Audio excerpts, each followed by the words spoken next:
PM ശ്രീയിൽ പ്രതികരണവുമായി പ്രതിപക്ഷ നേതാവ് Pinarayi Vijayan.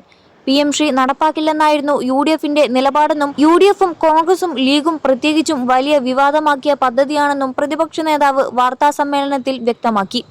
BJP CPM deal എന്നായിരുന്നു ആക്ഷേപം. അധികാരത്തിൽ വന്നാൽ PM ശ്രീ നടപ്പാക്കില്ലെന്നും അറബിക്കടലിൽ ഒഴുക്കുമെന്നും പ്രഖ്യാപിച്ചു.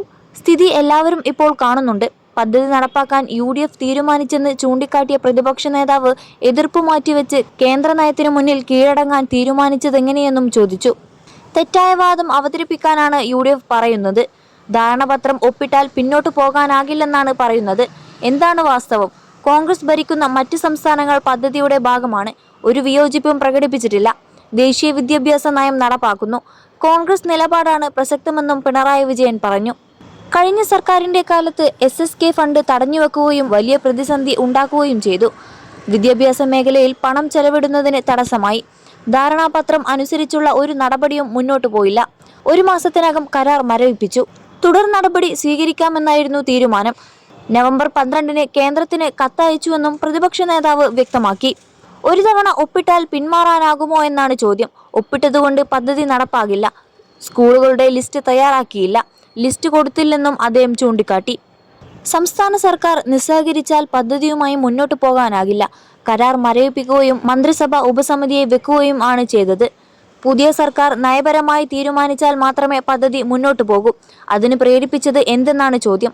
കേന്ദ്ര സർക്കാർ എന്തെങ്കിലും വാഗ്ദാനം നൽകിയോ? ഉദ്ദേശശുദ്ധി വിശദീകരിക്കേണ്ടത് UDF ആണെന്നും പിണറായി ആവശ്യപ്പെട്ടു. 21 ലക്ഷത്തോളം സന്തുഷ്ടരായ ഉപഭോക്താക്കളും 2 ലക്ഷത്തോളം തിമിര ശസ്ത്രക്രിയകളും പൂർത്തിയാക്കിയ മലബാറിലെ ഏക കണ്ണാശുപത്രി Al Salama high hospital, hospital road, Perinthalmanna. ഏത് സാഹചര്യത്തിലും ഉപേക്ഷിക്കാനാകുന്ന ഒന്നാണ് PM ശ്രീ. ധാരണാപത്രം ഒപ്പിട്ടാൽ പിന്മാറാൻ കഴിയില്ലെന്ന നിയമോപദേശം കിട്ടിയോ? ഉണ്ടെങ്കിൽ അത് വ്യക്തമാക്കണം.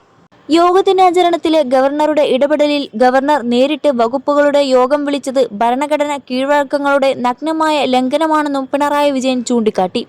ഗവർണർ സമാന്തര അധികാരസ്ഥാനമായി മാറുന്ന കാഴ്ചയാണിതെന്നും അത് ഭരണഘടനാ വിരുദ്ധമാണെന്നും പ്രതിപക്ഷ നേതാവ് പറഞ്ഞു.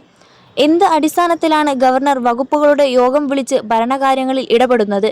ഇത് അത്യന്തം ഗുരുതരമായ സാഹചര്യമാണ്. ഇക്കാര്യത്തിൽ മുഖ്യമന്ത്രിയുടെ മറുപടി കണ്ടില്ല. സംഘപരിവാർ വിധേയത്വം കാണിക്കുന്നുവെന്ന ആക്ഷേപം നാട്ടിലുണ്ട്. കിട്ടിയ അവസരം ഗവർണറും ശരിയായി ഉപയോഗിക്കുന്നു. സംസ്ഥാനത്തിന്റെ അന്തസ്സാണ് ചോദ്യം ചെയ്യുന്നത്.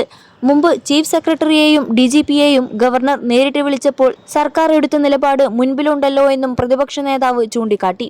പൊതുജനാരോഗ്യം വലിയ വെല്ലുവിളി നേരിടുന്നുണ്ടെന്ന് പിണറായി പറഞ്ഞു. പകർച്ചവ്യാധികൾ വലിയ തോതിൽ കൂടുന്നു. അഡ്വൈസ് ലഭിച്ച ഡോക്ടർമാരുടെ ഒഴിവുകൾ നികത്തപ്പെടുന്നില്ല. സംഘടനകളുടെ ഇടപെടലാണ് നിയമനം വൈകിപ്പിക്കുന്നത്. സ്ത്രീ സുരക്ഷ, കണക്ട് ടു വർക്ക് പദ്ധതികൾ പുതിയ സർക്കാർ തകർത്തുവെന്നും ഇതൊരിക്കലും അംഗീകരിക്കാൻ കഴിയില്ലെന്നും പ്രതിപക്ഷ നേതാവ് വിമർശിച്ചു.